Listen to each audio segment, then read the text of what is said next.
السلام علیکم ورحمۃ اللہ وبرکاتہ۔ وعلیکم السلام ورحمۃ اللہ وبرکاتہ۔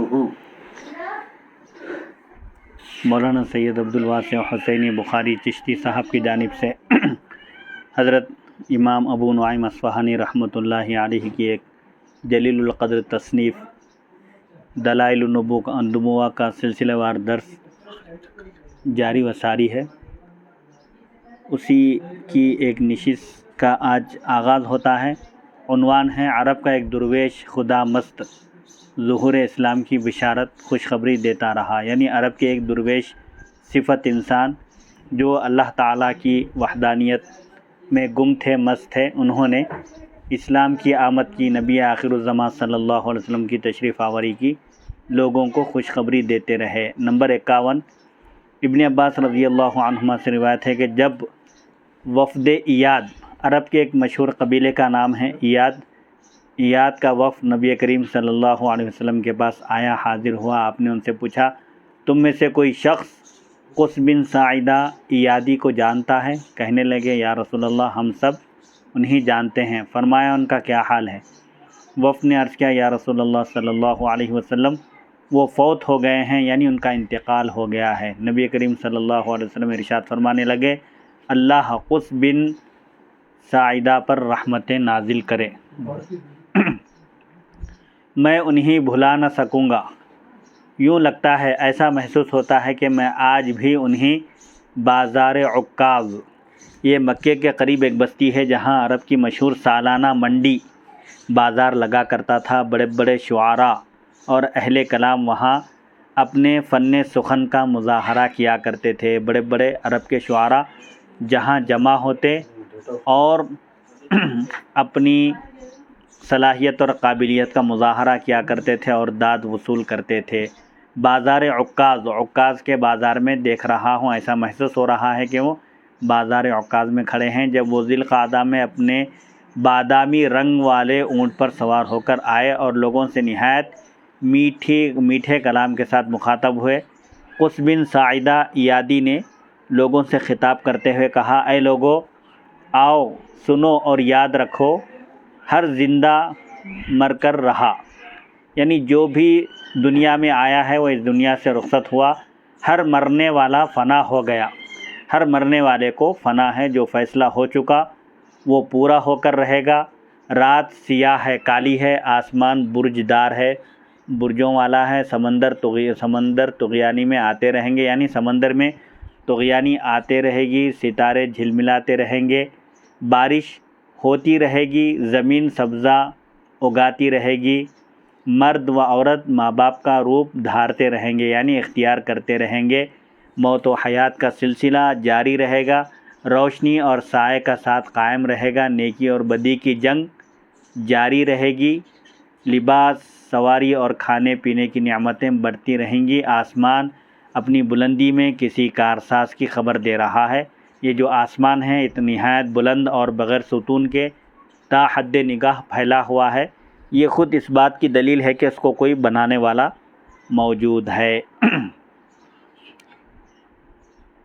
زمین اپنی بناوٹ میں کسی مدبر کا پتہ دے رہی ہے۔ یہ جو زمین ہے اللہ نے اس کو بنایا ہے، نہ نہایت نرم ہے اور نہ ہی نہایت سخت ہے۔ زمین کو قائم رکھنے کے لیے اللہ نے اس پر پہاڑ بنائے، اور یہ زمین کی بناوٹ، اس کی ساخت، یہ کسی مدبر یعنی زمین کے بنانے والے اور عالم کے چلانے والے کا پتہ دے رہی ہے۔ فرش بچھا ہے، یعنی زمین کو اللہ نے فرش بنایا، بچھونا بنایا، اور چھت قائم ہے، یعنی آسمان کو چھت بنایا، ستارے متحرک ہیں، ستارے گردش میں ہیں، سمندر موجوں پر ہیں، یعنی سمندر میں موجیں رواں دواں ہیں۔ قس یہ نام ہے وہ واحد اور عرب کے درویش کا۔ قس سچی قسم اٹھاتا ہے، اللہ کا ایک دین ہے جو اسے تمہارے دین سمیت ہر دین سے محبوب تر ہے، یعنی اللہ کے نزدیک پسندیدہ اور محبوب ترین ایک ہی دین ہے اور وہ دین اسلام ہے۔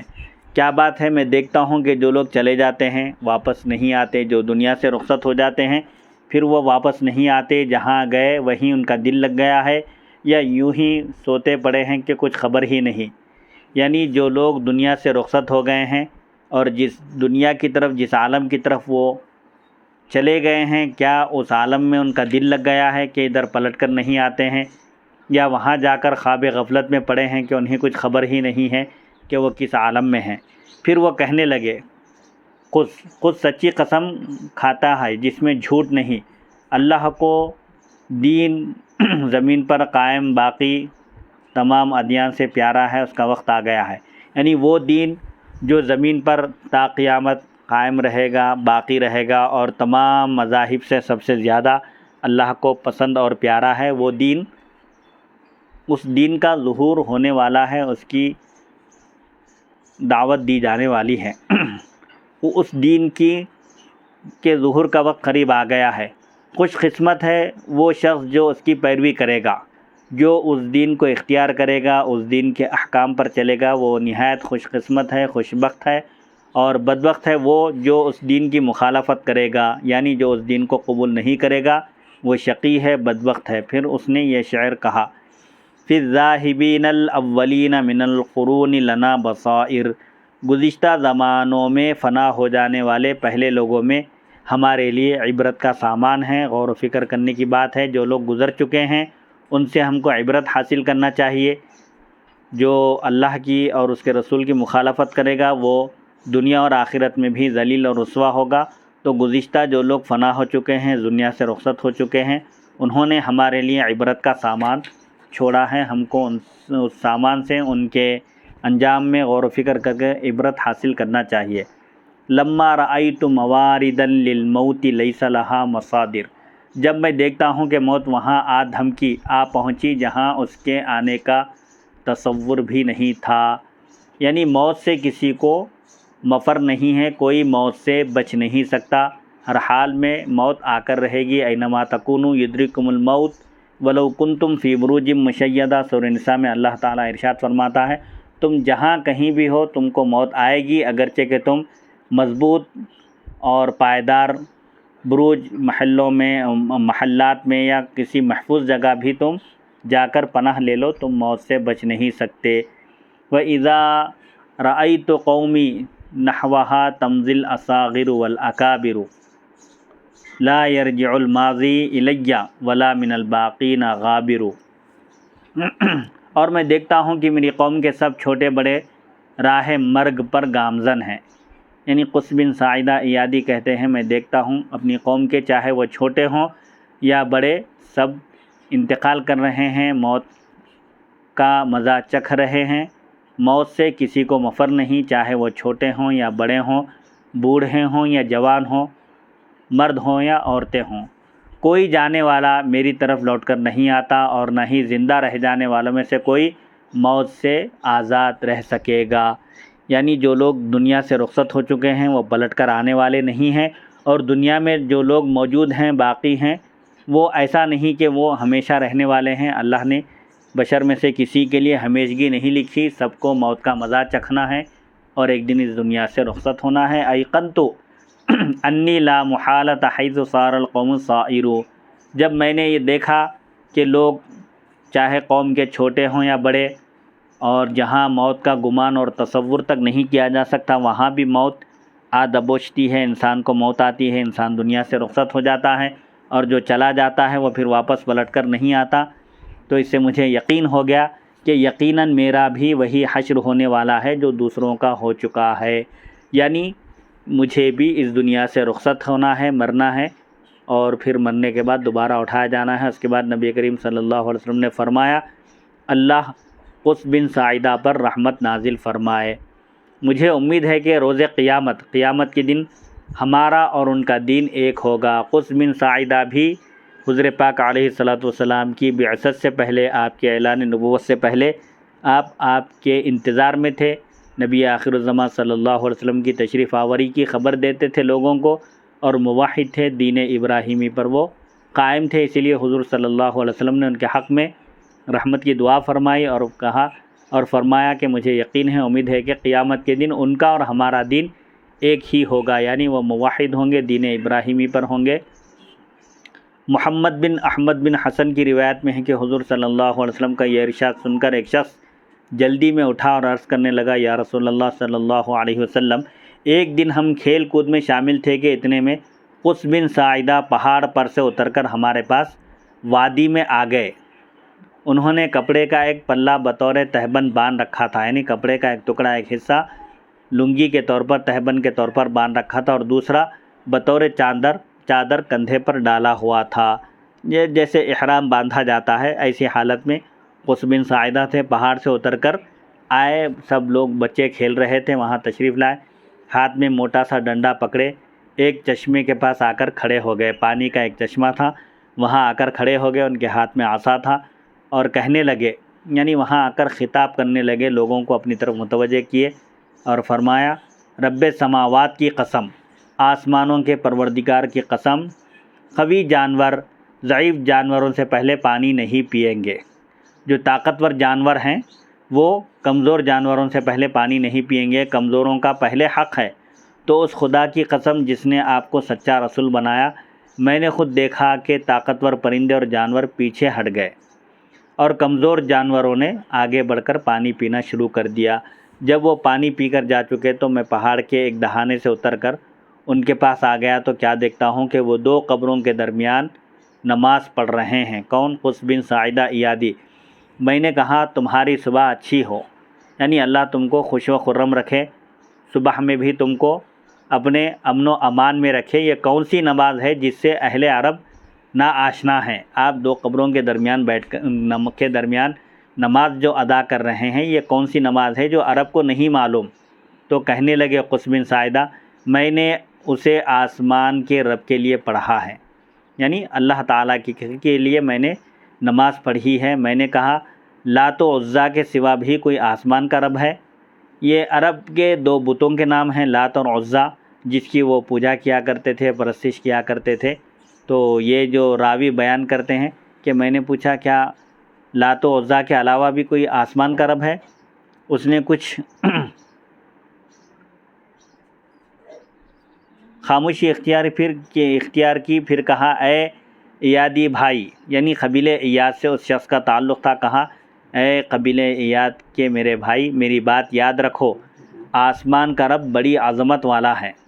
آسمان کا جو پروردگار ہے، اس کی شان و شوکت، اس کا معاملہ، اس کی عظمت بہت بڑی ہے، جس نے اسے ٹھیک طور پر پیدا کیا۔ آسمان کے بارے میں اللہ تعالیٰ نے سورہ ملک میں ارشاد فرمایا، ما تری فی خلق الرحمن من تفاوت، یعنی الذی خلق 7 سماوات طباقا، اللہ تعالیٰ نے 7 آسمان بنائے اور پورے آسمان میں کہیں بھی کوئی شگاف، کوئی سوراخ نہیں ہے۔ حل تری من فطور، اللہ تعالیٰ فرماتا ہے کہ اے مخاطب، تم رحمان کی پیدائش میں، اس کے پیدا کرنے میں کوئی نقص، کوئی تفاوت، کوئی کمی زیادتی نہیں دیکھو گے۔ تو یہ قص بن ساعدہ بھی کہتے ہیں کہ جس اللہ تعالیٰ بڑی عظمت والا ہے، جس نے آسمان کو ٹھیک طور پر پیدا کیا، پورا آسمان تا حد نگاہ جو آسمان ہے اس کو کوئی ستون نہیں ہے اور اس میں کوئی سوراخ نہیں ہے، کوئی شگاف نہیں ہے۔ اس نے ستاروں کی زینت بخشی، اسی نے ستاروں کو آسمان پر زینت بخشی، آسمان کی زینت بنایا، ستاروں کو چمکتے چاند اور سورج سے منور کیا، رات کو تاریک اور دن کو روشن بنایا۔ یہ قص بن ساعدہ ایادی ہیں جو حضور پاک علیہ الصلوۃ والسلام کی آمد، آپ کی تشریف آوری سے پہلے عرب میں جبکہ بت پرستی اور شرک عام ہو چکا تھا، اس وقت بھی کچھ لوگ دین حق کی تلاش میں تھے اور نبی کریم صلی اللہ علیہ وسلم کے انتظار میں تھے۔ ان کو معلوم تھا کہ نبی آخر الزمان صلی اللہ علیہ وسلم کا ظہور ہونے والا ہے۔ انہی میں سے قص بن ساعدہ ایادی ہیں۔ ایاد قبیلہ ایک عرب کا ایک مشہور قبیلہ ہے۔ حضور صلی اللہ علیہ وسلم نے ان کے بارے میں پوچھا، پھر ان کے حق میں آپ نے رحمت کی دعا بھی فرمائی۔ 7ویں فصل، آپ کی آمد کے متعلق بتوں کے اندر سے آنے والی آوازیں اور جنات و اہل نجوم کی بشارتیں، یعنی حضور پاک علیہ الصلوۃ والسلام کی آمد سے متعلق خود بتوں کے اندر سے بھی آواز آئی اور جنات بھی حضور پاک علیہ الصلوۃ والسلام کی بعثت کی اور آپ کی تشریف آوری کی لوگوں کو خبر دیتے رہے، اور نجومیوں نے بھی، کاہنوں نے بھی عرب کے، انہوں نے بھی خوشخبری دی کہ نبی آخر الزمان صلی اللہ علیہ وسلم کی آمد کا وقت قریب آ چکا ہے۔ نمبر 52 جابر بن عبداللہ رضی اللہ عنہ سے روایت ہے۔ یہ بتوں کے اندر سے آنے والی آواز کے بارے میں لکھتے ہیں اس فصل میں ایسے واقعات کثرت سے آئیں گے کہ فلاں بت سے نبی کریم صلی اللہ علیہ وسلم کی رسالت کے متعلق آواز آنے لگی اور سبحان اللہ سبحان اللہ. اور فلاں بت آپ کی نبوت کی گواہی دینے لگا. اس پر اگر کسی کے ذہن میں یہ بات آئے کہ بتوں کی حالت تو یہ ہے کہ ما ہؤلاء ینطقون، قرآن ان کے بارے میں کہتا ہے کہ یہ بول نہیں سکتے، قوت گویائی ان کے اندر نہیں ہے، تو خدمت میں یہ عرض ہے، تو یہ عرض ہے کہ بتوں سے آنے والی آوازوں سے مراد یا تو جنات کی آوازیں ہیں، اور مسلمان جن واقعتاً ایسا کرتے تھے کہ بت کی آڑ میں آ کر آواز لگا کر نعرہ توحید بلند کرتے اور لوگوں کو شرک سے روکتے، اور یا پھر ایسے واقعات اللہ تعالیٰ کی قدرت کے مظاہر بھی قرار دیے جا سکتے ہیں، جیسا کہ قیامت کے دن اللہ تعالیٰ اعضاء کو انسان کے اس کے خلاف گواہ بنائے گا، تو انسان کہے گا قالوا لجلودہم لم شہدتم علینا، اپنے اعضاء سے، باڈی پارٹ سے انسان کہے گا کہ تم نے ہمارے خلاف گواہی کیوں دی؟ تو اعضاء کہیں گے انطقنا اللہ الذی انطق کل شیء، جس ذات نے ہر چیز کو گویائی عطا کی اسی نے ہم کو بولنے کی طاقت بخشی. قیامت کے دن اعضاء بھی پیر گواہی دیں گے، ہاتھ گواہی دیں گے، اور ان کی زبانوں پر مہر لگا دی جائے گی، جیسا کہ سورہ یاسین میں آیا ہے الیوم نختم علی افواہہم وتکلمنا ایدیہم وتشہد ارجلہم بما کانوا یکسبون. ہاتھ بھی گواہی دیں گے، بیان کریں گے، اور پیر بھی گواہی دیں گے انسان جو کچھ بھی عمل کیا ہے.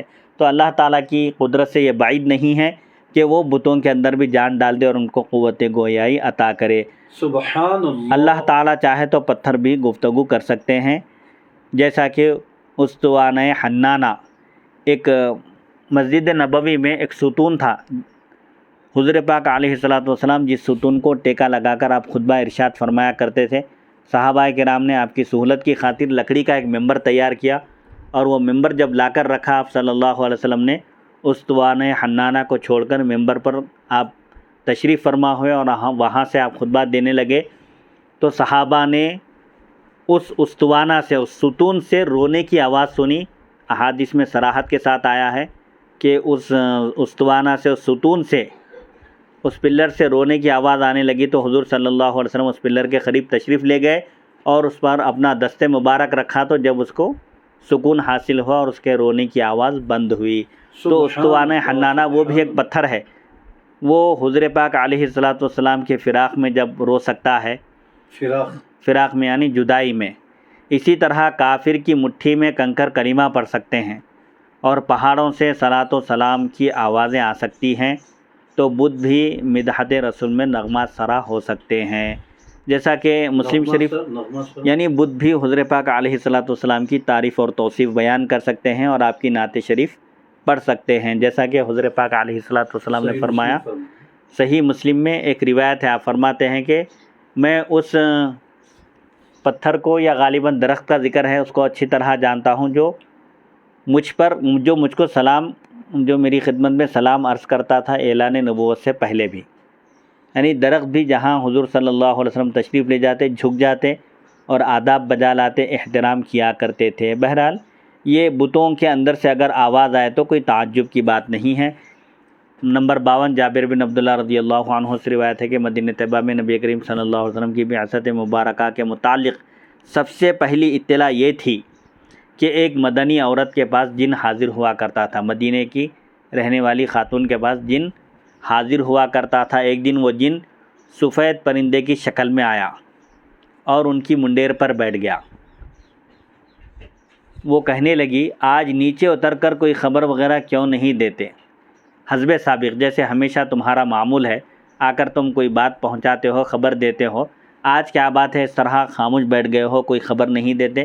تو اس نے کہا خبر یہ ہے کہ مکے میں ایک نبی ظاہر ہوئے ہیں جنہوں نے زنا حرام قرار دیا ہے اور ہمارا سکون ختم کر دیا ہے.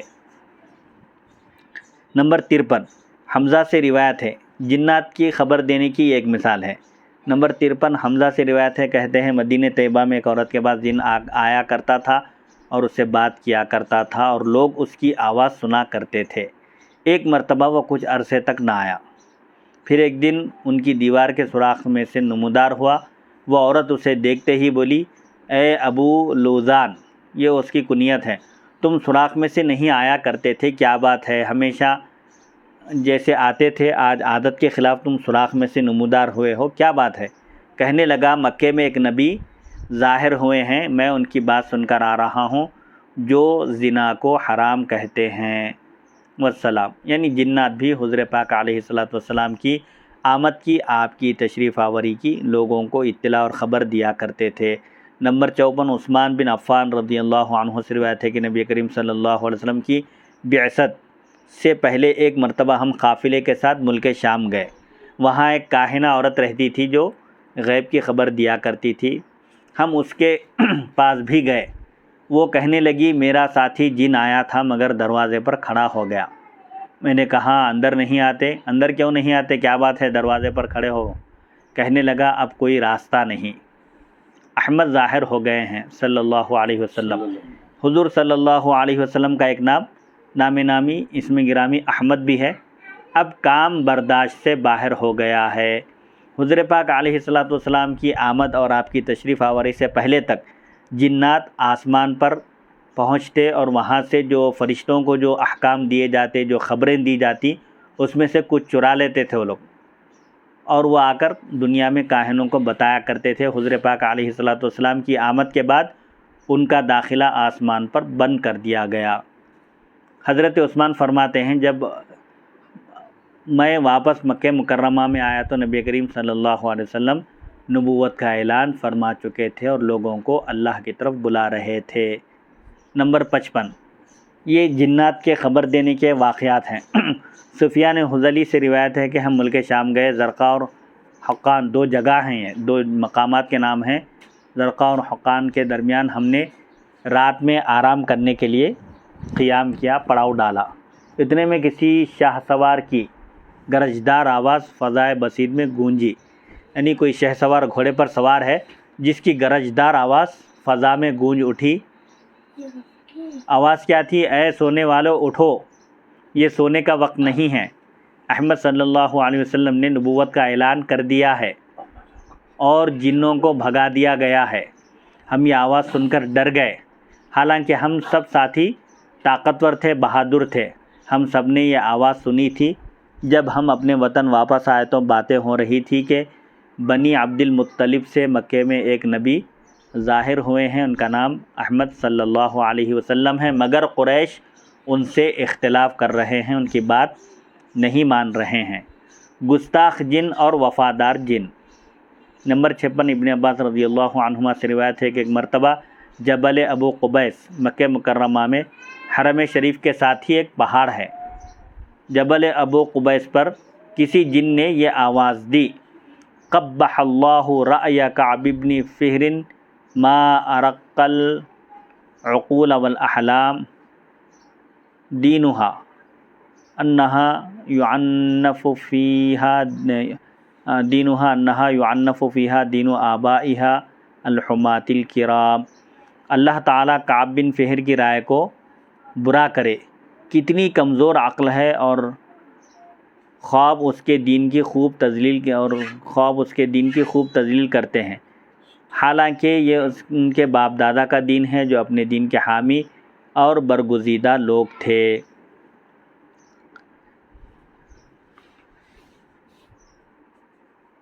حالف الجن حین یقضى علیکم ورجال النخیل والاطام۔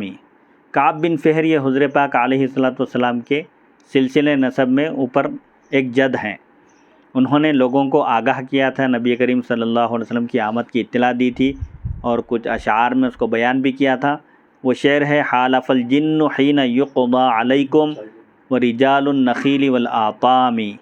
تم پر حملہ کیا جائے گا تو جن اور ریگستانوں اور قلعوں میں رہنے والے لوگ تمہاری مدد کے لیے باہم حلیف ہوں گے، یعنی آپس میں ایک دوسرے کے دوست بن جائیں گے۔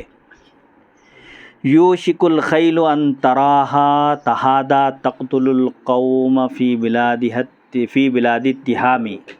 ان قریب تم دیکھو گے کہ نرم خرام لشکر مکے میں قوم کو قتل کرتا ہوگا۔ تقتل القوم فی بلاد التہام مراد فتح مکہ کا حملہ ہے۔ سنہ 8 ہجری میں مکہ مکرمہ فتح ہوا۔ حضور پاک علیہ السلام 10,000 صحابہ کے ساتھ مکے میں آپ فاتحانہ شان سے داخل ہوئے، اس طرف اشارہ کر رہے ہیں۔ حل کریم منکم لہو نفس حر ماجد الوالدین والاعمام، کیا تم میں سے کوئی عالی نسب آدمی ہے جو بندہ حر ہو، آزاد مرد ہو، اور اس کے باپ دادا اور چچا معزز ہوں، خاندانی اعتبار سے، خاندانی شرافت اور نجابت کے اعتبار سے ایسا کوئی شخص ہے جو نہایت معزز ہو، جس کا ددیال اور ننیال سب ہی باعزت لوگ ہوں۔ ضارب ضربتاً تکون نکالا و رواحا من قربت و اغتمام، اور وہ ایسی عبرت آموز ضربے کاری لگائیں گے کہ سب رنج و غم دور ہو جائیں گے۔ یعنی جو شخص تشریف لانے والے ہیں وہ دفاعی جنگ لڑیں گے اور قوم سے ان کا مقابلہ ہوگا، تو وہ ایسی ضربے کاری لگائیں گے کہ سب رنج و غم دور ہو جائیں گے۔ یعنی فتح مکہ کے لیے آنے والا لشکر اسلام کا، یعنی وہ آنے والا لشکر اس کا منہ توڑ دے گا کفار کا۔ ابن عباس رضی اللہ عنہما کہتے ہیں یہ خبر مکے میں پھیل گئی اور کفار نے ان اشعار کو حرز جان بنا لیا، یعنی محفوظ کر لیا اور اس کی حفاظت کرنے لگے اور مسلمان پریشان ہو گئے۔ نبی کریم صلی اللہ علیہ وسلم نے فرمایا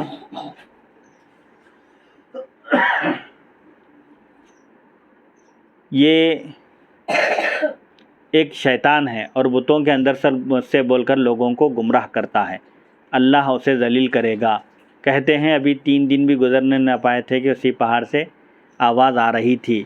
تو یہ کوئی ایک گستاخ جن ان اشعار میں یہ بیان کر رہا تھا کہ ایک ضربے کاری لگائیں گے اور فتح مکہ کے لیے آنے والے لشکر اسلام کا وہ منہ موڑ دے گا، یہاں سے اسلام کو رخصت کر دے گا۔ پھر اسی پہاڑ سے آواز آ رہی تھی نحن قتلنا مسعرا لما طغى واستكبر وصفح الحق ومن المنکر قنعته سلفا جروحا مبترا۔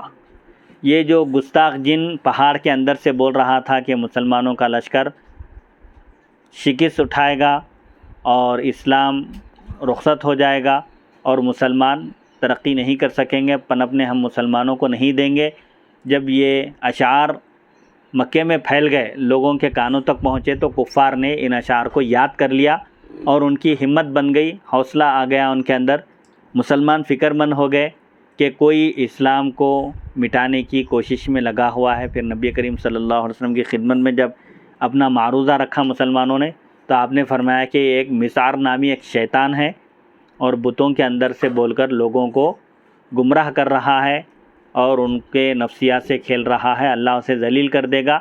آپ صلی اللہ علیہ وسلم نے جب یہ فرمایا، کہا جاتا ہے کہ ابھی 3 دن بھی گزرنے نہ پائے تھے کہ اسی پہاڑ سے یہ آواز آ رہی تھی کہ ہم نے مسعر کو مار ڈالا، کیونکہ وہ سرکش اور متکبر تھا۔ جن کون مارے؟ ایک آواز آئی، وہ ایک وفادار جن تھا، ایک وفادار جن نے ایک گستاخ جن کو قتل کر دیا۔ حضور صلی اللہ علیہ وسلم نے فرمایا کہ اللہ اسے ذلیل کرے گا۔ تو 2-3 دن کے اندر، ابھی 3 دن بھی گزرنے نہ پائے تھے کہ اسی پہاڑ سے آواز آئی کہ ہم نے مسعر کو مار ڈالا، کیونکہ وہ سرکش اور متکبر ہو گیا تھا۔ وصفح الحق، اس نے حق کو جہالت سمجھا اور برائی کو نعمت۔ میں نے اسے جڑ پیڑ سے اکھاڑ دینے والی تیغ آبدار سے موت کی نیند سلا دیا۔ یعنی وہ وفادار جن کہتا ہے کہ وہ جن گستاخ جن حق کو جہالت سمجھ رہا تھا اور برائی کو نعمت سمجھ رہا تھا، تو میں نے ایک تلوار سے اس کو ہمیشہ کی نیند سلا دیا۔ بشتمہ نبی المطہرہ، کیونکہ وہ ہمارے نبی پاک صلی اللہ علیہ وسلم کا گستاخ تھا، آپ کی شان میں گستاخی کیا کرتا تھا، اس لیے میں نے ایک تلوار سے اس کو ہمیشہ کے لیے ختم کر دیا۔ نبی کریم صلی اللہ علیہ وسلم نے فرمایا سمجھ نام کا یہ بہت بڑا جن ہے، مگر جب سے یہ مجھ پر ایمان لے آیا ہے میں نے اس کا نام عبداللہ رکھ دیا ہے، نام اس کا میں نے بدل دیا ہے۔ اس نے آ کر مجھے بتلایا کہ میں اس گستاخ جن کا کئی دنوں سے متلاشی تھا، اس کو تلاش کر رہا تھا اور اب اسے قتل کر کے آیا ہوں۔ حضرت علی رضی اللہ عنہ عرض کرنے لگے یا رسول اللہ صلی اللہ علیہ وسلم، اللہ اسے بہتر جزا عطا فرمایا، اس جن کو، اس وفادار جن کو جس نے گستاخ جن کا خاتمہ کر دیا۔ دور رسالت میں مسلمان جنوں کی تبلیغی سرگرمیاں۔ حضور پاک علیہ الصلوۃ والسلام کے عہد مبارک میں جو جن اسلام قبول کیے تھے انہوں نے اسلام کی تبلیغ بھی کی، اس کی نشر و اشاعت بھی کی۔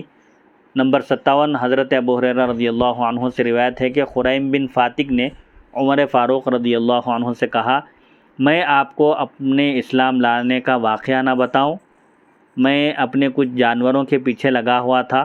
ابرق عذاف ایک جگہ کا نام ہے کہ جانوروں کی آپ نگہداشت کر رہے تھے، جیسا کہ عرب اونٹ اور بکریاں پالا کرتے تھے۔ تو کہتے ہیں کہ میں اپنے جانوروں کے ریوڑ میں تھا، ان کی نگہداشت میں لگا ہوا تھا کہ ابرق عذاف پر مجھے رات آ گئی۔ ایک مقام ایسا آیا جہاں پہنچتے پہنچتے رات ہو گئی، تو میں نے بآواز بلند کہا، میں اس وادی کے نادانوں سے یہاں کے سردار کی پناہ لینا چاہتا ہوں۔ اتنے میں اچانک کسی نے مجھے پکار کر کہا۔ عرب کیا کرتے تھے، جنات سے بچنے کے لیے کسی وادی میں جاتے تو وہ کہتے تھے کہ اعوذ بسیدی ھذا الوادی، میں اس وادی کے جو سربراہ ہیں، سردار ہیں، ان کی پناہ میں آتا ہوں جنات کے شر سے محفوظ رہنے کے لیے۔ یہ دین اسلام کے اعلان سے پہلے لوگ جو تھے کافر مشرک وغیرہ، اس طرح وہ لوگ اس وادی کے سردار کی پناہ میں آیا کرتے تھے۔ تو ایک صاحب کہتے ہیں کہ میں ایک مقام پر جب پہنچا اور رات ہو گئی، تو رات کے خطرے سے نمٹنے کے لیے، جنات کے شر سے محفوظ رہنے کے لیے میں نے جب یہ کہا کہ میں اس وادی کے نادانوں سے یہاں کے سردار کی پناہ میں آتا ہوں، تو اچانک کسی نے مجھے پکار کر کہا، او ضیافتہ باللہ ذی الجلال والمجد والنعماء والافضال، اے نوجوان اللہ کی پناہ مانگ جو صاحب جلال ہے، بزرگی، نعمتوں اور احسان والا ہے۔ وقرأ بآیات من الانفال ووحد اللہ ولا تبالی، سورہ انفال کی آیات پڑھ اور توحید خداوندی کا اقرار کرتے ہوئے بے فکر ہو جا۔ یعنی اب جنات کے سردار کی، مخلوق کی پناہ لینے کی ضرورت نہیں ہے، اللہ کی پناہ میں آ جا تو ہر شر سے محفوظ ہو جائے گا۔ خریم بن فاتق کہتے ہیں، میں یہ آواز سن کر سخت دہشت زدہ ہو گیا، ڈر گیا۔ کچھ دیر بعد جب میرے اوسان بحال ہوئے، یعنی میری عقل ٹھکانے آئی، مجھے اس وقت کچھ سمجھ میں نہیں آیا، آواز آتے ہی میں پریشان ہو گیا۔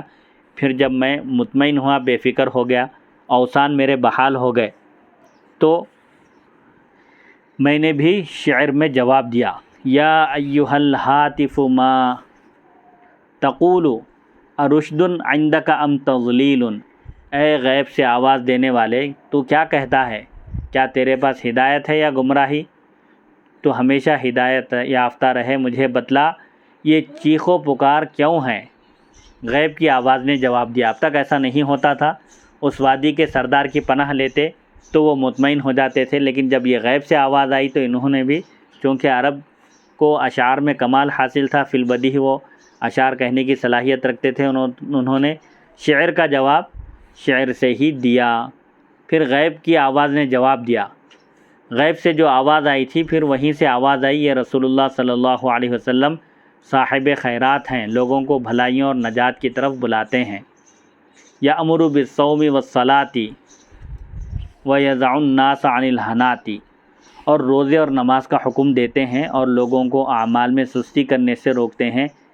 میں نے اپنی سواری کا پیچھا کرتے ہوئے اس غائب شخص سے کہا۔ خریم بن فاتق کہتے ہیں کہ یہ شخص غیر معمولی طور پر خریم بن فاتق نے پہلی مرتبہ اس طرح کی ندا آواز سنی، اور اس آواز سے یہ بھی معلوم ہوا کہ ایک نبی عرب میں ظہور فرمانے والے ہیں، تشریف لانے والے ہیں۔ تو آپ نے کیا کیا؟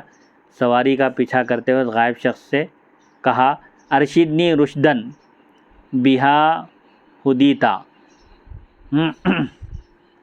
لا جعت یا ھذا ولا عریتا، جو ہدایت تجھے ملی ہے وہ مجھے بھی دے دے اے آدمی، اے بھلے آدمی، جس ہدایت سے تجھے سرفراز کیا گیا ہے وہ ہدایت تو مجھے بھی دے دے۔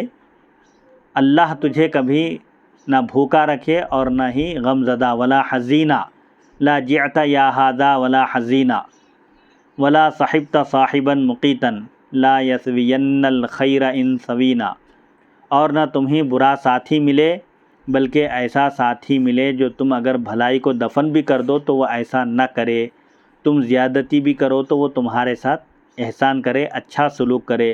اب وہ غائب شخص میرے پیچھے چلنے لگا، وہ کہہ رہا تھا صاحبک اللہ وسلم نفسک وبلغ الاہل وسلم رحلک، اللہ تمہارا ساتھی ہو، تمہیں سلامتی سے گھر پہنچائے اور تمہاری سواری کی حفاظت کرے۔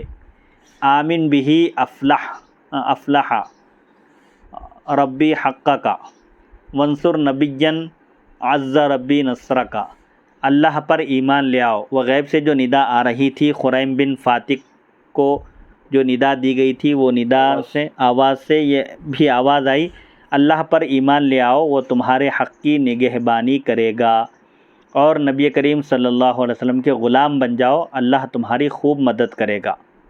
خریم بن فاتق کو اس وادی میں ہی ہدایت دے دی گئی، غیب سے آواز آئی نبی کریم صلی اللہ علیہ وسلم پر ایمان لانے کی، اللہ پر ایمان لانے کی۔ خریم کہتے ہیں اس کے بعد میں مدینہ طیبہ آیا۔ یہ واقعہ ان کے ساتھ جب پیش آیا تو وہ مدینہ طیبہ آئے، مسجد میں پہنچے، ابوبکر صدیق رضی اللہ عنہ میری طرف لپکے اور کہا آ جاؤ، اللہ تم پر رحم کرے، ہمیں تمہارے اسلام کی اطلاع مل گئی ہے۔ میں نے کہا مجھے وضو کا صحیح طریقہ نہیں معلوم، چنانچہ مجھے وضو سکھلایا گیا، پھر میں مسجد میں داخل ہوا۔ نبی کریم صلی اللہ علیہ وسلم ممبر پر جلوہ افروز تھے، چہرہ آپ کا چہرہ مبارک ماہ کامل کی طرح چمک رہا تھا، یعنی 14ویں کا چاند جس طرح آسمان پر چمکتا ہے اس طرح آپ کا روئے انور، چہرہ انور چمک رہا تھا، اور آپ فرما رہے تھے ما من مسلم توضأ فاحسن الوضوء ثم صلى صلاة يعقلها ويحفظها الا دخل الجنہ، جو کوئی مسلمان آدمی صحیح وضو کرے، یعنی وضو کو اچھی طریقے سے کرے، اعضائے وضو میں سے کوئی عضو خشک نہ رہے، پورے آداب کا لحاظ رکھتے ہوئے وضو کرے، پھر ہوش و حواس سے نماز پڑھے، نماز بھی اس کے ارکان، اس کے آداب اور اس کے حقوق کے ساتھ ادا کرے اور نماز کی حفاظت کرے، نماز کے تقاضوں کے خلاف کوئی کام نہ کرے تو یقیناً وہ جنت میں جائے گا، جنت میں داخل ہوگا۔ حضرت عمر نے یہ سارا قصہ سن کر فرمایا اس واقعے پر کوئی گواہ پیش کرو ورنہ میں تمہیں عبرتناک سزا دوں گا۔ چنانچہ قریش کے شیخ حضرت عثمان غنی رضی اللہ عنہ نے اس واقعے کی گواہی دی تو آپ نے ان کی تصدیق کر لی۔ نمبر 58، محمد بن کعب قرظی سے روایت ہے کہ ایک دن عمر فاروق رضی اللہ عنہ مسجد میں تشریف فرما تھے، اتنے میں ایک شخص مسجد کے عقبی جانب سے یعنی مسجد کے پچھلے حصے سے گزرا۔ کسی نے کہا امیر المؤمنین، اس گزرنے والے شخص کو آپ جانتے ہیں؟ آپ نے فرمایا نہیں۔ وہ کون ہے؟ اس نے کہا یہ سواد بن قارب ہے، یمن سے تعلق رکھتے ہیں، یمنی ہیں، اور وہاں انہیں ایک مقام و مرتبہ حاصل ہے، اور ان کا مقام و مرتبہ ہے وہاں پر۔ یہی وہ شخص ہے جسے اس کے جن نے نبی کریم صلی اللہ علیہ وسلم کے ظہور سے مطلع کیا تھا، یعنی سواد بن قارب کو بھی ایک جن نے حضور پاک علیہ الصلوۃ والسلام کی تشریف آوری کی خبر دی تھی۔ حضرت عمر نے فرمایا انہیں میری طرف بلا کر لاؤ۔ جب وہ آگے تو آپ نے ان سے فرمایا تم سواد بن قارب ہو؟ کہا ہاں۔ فرمایا تمہیں جن نے ظہور آفتاب نبوت کی خبر دی تھی؟ کہا ہاں۔ فرمایا تو تم ابھی تک ویسے ہی کاہن ہو؟ عرب میں کاہن ایسے شخص کو کہتے ہیں جو عامل جنات ہو، اس کے قبضے میں ہوں، یعنی جو جنات تصرف کر سکتے ہیں، عمل کرتے ہیں اور لوگوں کی غیب کی خبر دیتے ہیں، ایسے جنات جس کے قبضے میں ہوتے تھے عرب میں اسے کاہن کہتے تھے۔ کاہن کے قبضے میں جنات ہوتے تھے جو اسے غیب کی خبر دیا کرتے تھے۔ تو حضرت عمر نے فرمایا تم ابھی تک ویسے ہی کاہن ہو؟ اس پر وہ سخت غصے میں آگے کہنے لگے امیر المؤمنین، جب سے میں اسلام لایا ہوں مجھے کسی نے اس طرح مخاطب نہیں کیا۔ آپ نے فرمایا سبحان اللہ، قسم بخدا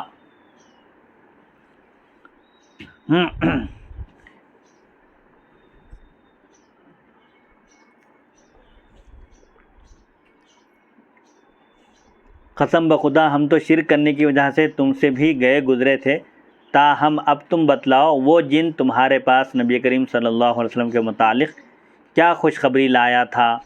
تو سواد بن قارب کہنے لگا امیر المؤمنین، میں ایک دن نیم خوابی میں تھا، یعنی میں نیند اور بیداری کی حالت کے درمیان تھا، ابھی مجھے نیند لگ ہی رہی تھی، میرے جن نے آ کر مجھے پاؤں سے ٹھوکر مارتے ہوئے کہا، اے سواد بن قارب، اٹھو اور اگر سمجھدار ہو تو سمجھو، بے شک لؤی بن غالب سے ایک رسول ظاہر ہوئے ہیں۔ لؤی یہ حضور پاک علیہ السلام کے سلسلے نسب کے ایک جد ہیں آپ کے۔ لؤی بن غالب سے ایک رسول ظاہر ہوئے ہیں جو صرف اور صرف ایک خدا کی عبادت کا حکم دیتے ہیں۔ پھر وہ کہنے لگا،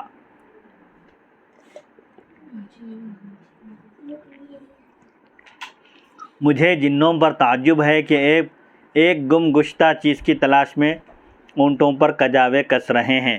ایک گمشدہ چیز کو تلاش کرنے کے لیے اونٹوں پر کجاوے کس رہے ہیں، یعنی سفر کرنے کی تیاری کر رہے ہیں۔ عجبت للجنتی وتجساسها وشدها العیس باحلاسها، یعنی مجھے جنوں پر حیرت ہے کہ ایک گمشدہ چیز کی تلاش میں اونٹوں پر کجاوے کس رہے ہیں، رخت سفر باندھ رہے ہیں، سفر کرنے کا ارادہ کر رہے ہیں۔ تحوی الی مکہ تبغی الہدی ما خیر الجن کا انجاسها، طلب ہدایت کے لیے سوئے مکہ گامزن ہیں۔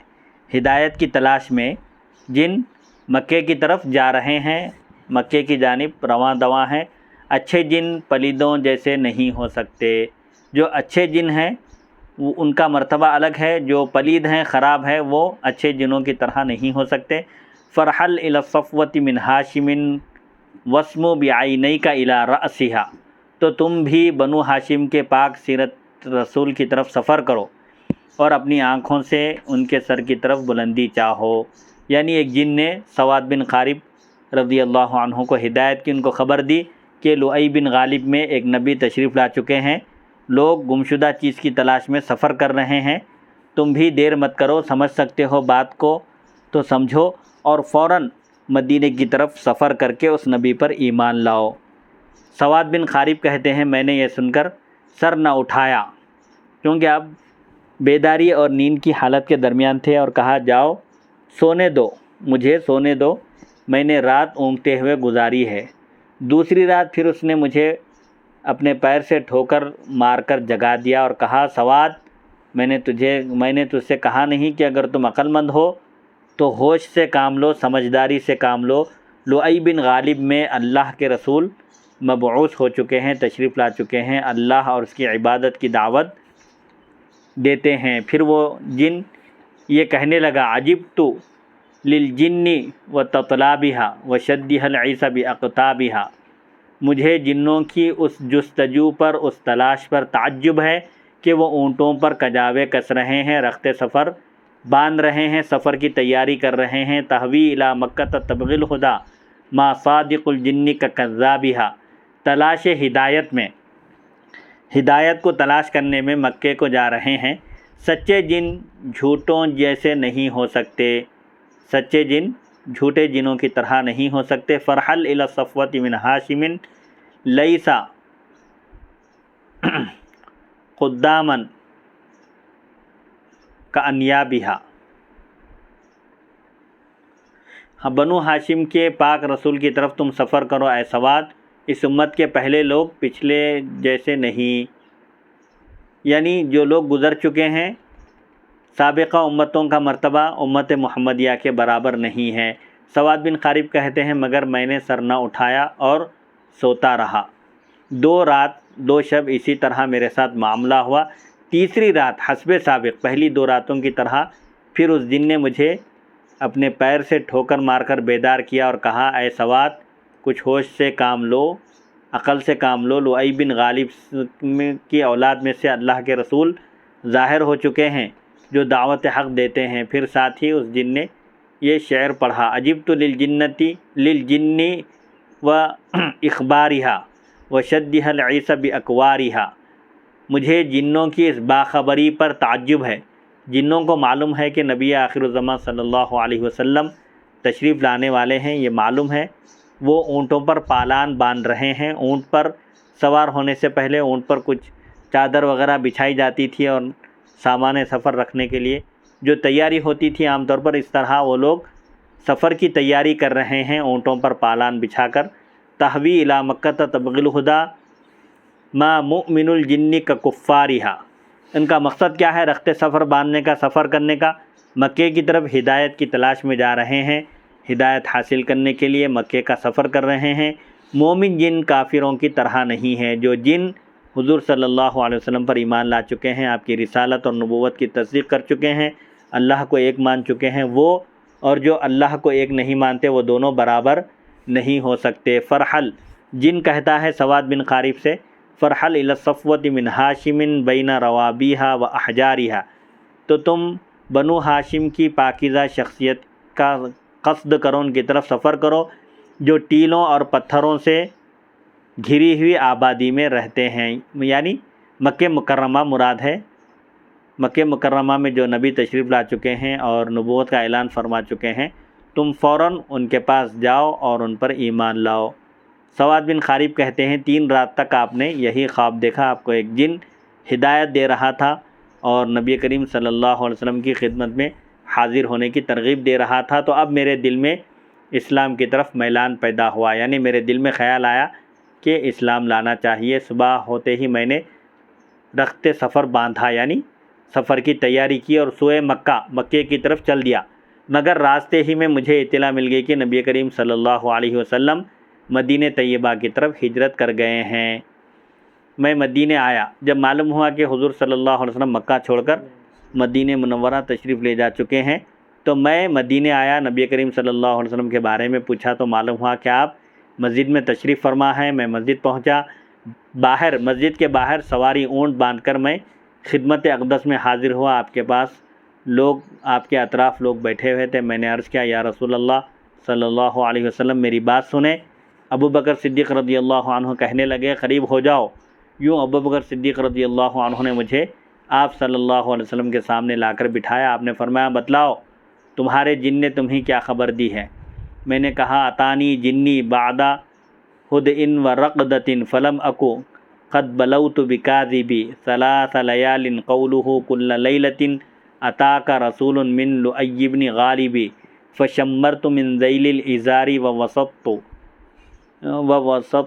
ووسطت بی الثعلب الوجناء بین السباسب فأشهد أن الله لا رب غيره وأنك مأمون على كل غائب وأنك أدنى المرسلين وسيلة إلى الله يا ابن الأكرمين الأطايب فمرنا بما يأتيك يا خير من مشى وإن كان فيما جاء يشيب الذوائب وكن لي شفيعا يوم لا ذو شفاعة سواك بمغن عن سواد بن قارب۔ ان اشعار کا ترجمہ یہ ہے، حضرت سواد بن قارب جو یمن کے رہنے والے تھے، جن کو ایک جن نے مسلسل 3 رات خواب میں آ کر ترغیب دی تھی اور کہا تھا کہ سب جن ہدایت کی تلاش میں مکے کو جا رہے ہیں اور تم یہاں سونے کی فکر میں ہو، چھوڑو اور عقل سے کام لو، ہوش سنبھالو اور فوراً لؤی بن غالب میں جو نبی تشریف لا چکے ہیں ان کی خدمت میں حاضر ہو جاؤ۔ تو چنانچہ آپ 3 رات مسلسل یہ خواب دیکھنے کے بعد مکے کی طرف سفر کا ارادہ کیے۔ پھر آپ کو راستے میں معلوم ہوا کہ نبی کریم صلی اللہ علیہ وسلم مکہ چھوڑ کر مدینہ منورہ کی طرف ہجرت فرما چکے ہیں۔ تو آپ مدینہ میں حاضر ہوئے اور پھر معلوم کیا کہ نبی کریم صلی اللہ علیہ وسلم کہاں ہیں۔ آپ صلی اللہ علیہ وسلم مسجد نبوی میں تشریف فرما تھے، تو وہ فوراً مسجد میں حاضر ہوئے اور سواری کو باہر باندھا۔ پھر حضور صلی اللہ علیہ وسلم نے ان سے پوچھا کہ تمہارے جن نے تمہیں کیا بتایا ہے، خبر دو۔ تو انہوں نے اشعار کی شکل میں حضور کی خدمت میں عرض کیا۔ اشعار کا ترجمہ یہ ہے، سونے کے بعد میرے پاس میرا جن آیا، میں جس وقت سو گیا تھا میرے پاس میرا جن آیا، اس نے کبھی مجھ سے جھوٹ نہیں بولا۔ 3 رات وہ یہی کہتا رہا کہ لؤی بن غالب سے تمہاری طرف رسول آ گئے ہیں۔ لؤی بن غالب یہ حضور پاک علیہ الصلوۃ والسلام کے سلسلے نسب میں ایک جد ہیں آپ کے، محمد بن عبداللہ بن عبد المطلب بن ہاشم بن عبد مناف بن قصی بن کلاب بن مرہ بن کعب بن لؤی۔ تو لؤی بن غالب یہ حضور پاک علیہ الصلوۃ والسلام کے جد ہیں، ان کی آل میں سے، ان کی اولاد میں سے ایک رسول تشریف لا چکے ہیں۔ تب میں نے تیاری کی اور طاقتور گھوڑا مجھے دشوار و دراز سفر سے گزار کر یہاں لے آیا۔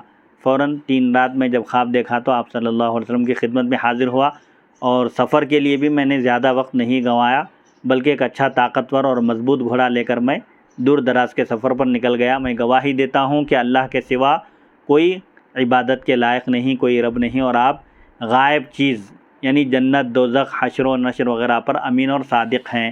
یعنی آپ جنت اور دوزخ کے بارے میں جو باتیں بتاتے ہیں اور حشر و نشر کے بارے میں، مرنے کے بعد دوبارہ اٹھائے جانے کے بارے میں جو کچھ آپ بیان کرتے ہیں، اس معاملے میں آپ بالکل امانت دار اور سچے ہیں۔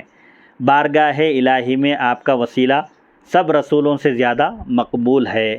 اے مکرم و مطہر باپ دادا کے فرزند، یعنی جن کے آبا و اجداد بھی نہایت مکرم اور معزز ہیں، پاکیزہ نسب والے ہیں۔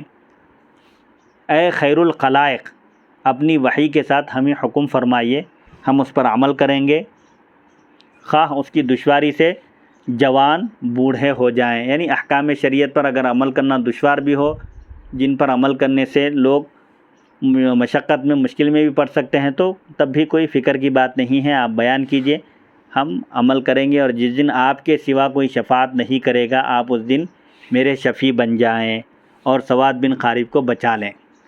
یعنی اس میں حضور پاک علیہ الصلوۃ والسلام کی شفاعت کا بھی ذکر ہے، انہوں نے آپ کے وسیلے کا بھی ذکر کیا اور آپ کے فضائل اور کمالات بیان کیے،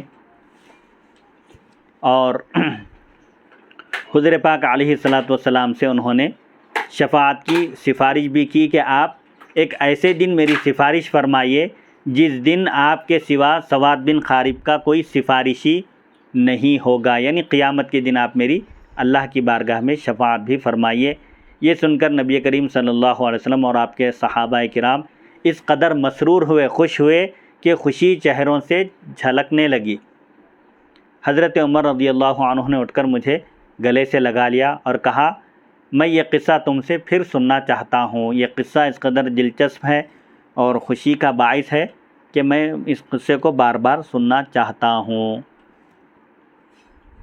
یہ ایک جن جو فصل باندھی گئی تھی، جو عنوان بنایا گیا تھا کہ حضور پاک علیہ الصلوۃ والسلام کی آمد اور تشریف آوری سے پہلے بتوں نے بھی آپ کی آمد کی خبر دی، جنات نے بھی آپ کی تشریف آوری کی اطلاع دی، اور باضابطہ جنات مسلمان بھی ہوئے ہیں، اور انہوں نے بعض لوگوں کو ترغیب بھی دی اسلام لانے کی، اور انہوں نے اسلام کی، دین اسلام کی نشر و اشاعت بھی فرمائی۔ اب آگے جو عنوان ہے، ایک جن نے اسلام کا راستہ دکھایا اور نبی کریم صلی اللہ علیہ وسلم کی دعا نے گھر بسا دیا ان کا، یہ ایک عنوان ہے۔ انشاءاللہ اگلی نشست میں اس پر گفتگو ہوگی۔ وصلی اللہ تعالی علی خیر خلقہ سیدنا محمد و آلہ و صحبہ اجمعین والحمد للہ رب العالمین۔